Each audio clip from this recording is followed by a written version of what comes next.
There are moments in life when a single sentence can destroy something that took years to build. The worst part is that sometimes you don't even realize how dangerous those words are until it's already too late. For me, it happened on an ordinary Thursday night.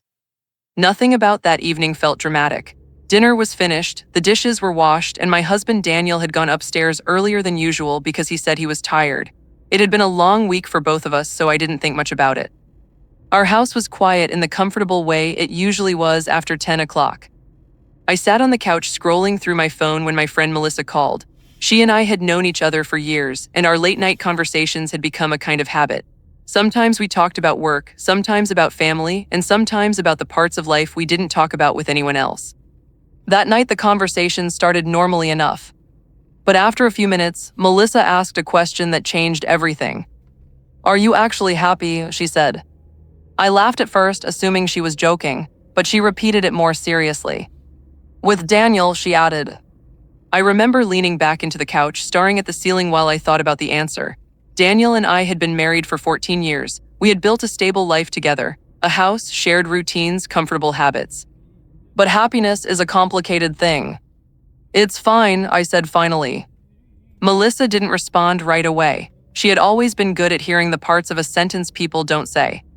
"Fine doesn't sound very convincing," she said. I sighed. "It's not bad," I explained. "Daniel is a good man, he's responsible, he works hard, he takes care of everything." "But," Melissa asked. That word opened a door I probably should have kept closed. "But sometimes I feel like I'm just living the same day over and over," I admitted quietly, "like nothing exciting ever happens anymore." Melissa laughed softly. "That's called marriage." "I know," I said. But the truth was I had been feeling restless for months. Nothing dramatic had happened. Daniel hadn't done anything wrong. If anything, that was part of the problem. Everything was too calm, too predictable. Melissa asked another question. "Do you still feel attracted to him?"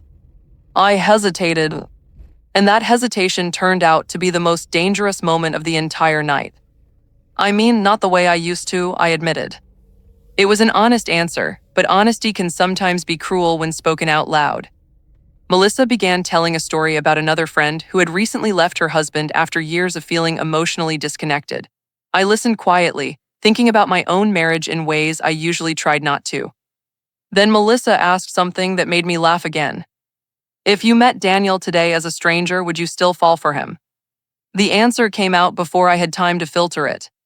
"Honestly," I said, "probably not."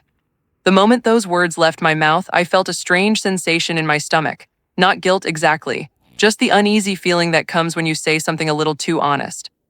But I told myself it didn't matter. Daniel was asleep upstairs. There was no way he could hear anything. Melissa and I continued talking for another 20 minutes before ending the call. By the time I hung up, the conversation had already started fading from my mind. I turned off the lights downstairs and went upstairs to bed. The bedroom door was slightly open, and the room was dark except for the faint glow of the hallway light. Daniel was lying on his side facing the wall, completely still. I assumed he was asleep. I changed into pajamas quietly and slipped into bed beside him. For a few seconds, everything felt normal. Then Daniel spoke. I heard everything.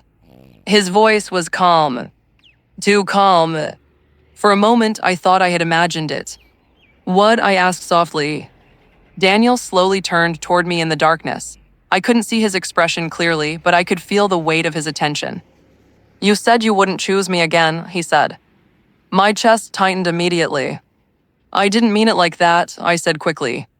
"But you said it," he replied.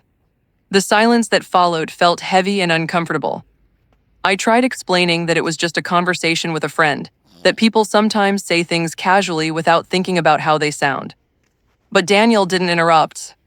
He just listened, and the quiet way he listened somehow made everything worse. After I finished talking, he spoke again. "I've spent 14 years trying to build a good life for us," he said quietly. "I know," I replied. "I thought that meant something." "It does," I said quickly. But the truth was that words spoken out loud have a strange power. Once they exist, they can't be taken back. "You sounded honest on the phone," Daniel said. I didn't know how to answer that. Because he was right. I had been honest. That didn't mean I wanted to hurt him, but honesty and kindness aren't always the same thing. I didn't know you were listening, I said quietly. Daniel gave a small, humorless laugh. That's the problem, he said. What do you mean? You felt safe saying it because you thought I couldn't hear you. Those words stayed in the air between us. I realized something in that moment that I hadn't considered before. Daniel wasn't just hurt by what I said. He was hurt by how easily I had said it. I love you, I said. I know, he replied. But loving someone and choosing them every day aren't always the same thing. The next morning, Daniel woke up earlier than usual. When I came downstairs, he was already dressed for work and drinking coffee in the kitchen. Normally, we shared that quiet morning routine together. But that day, something felt different. He wasn't angry.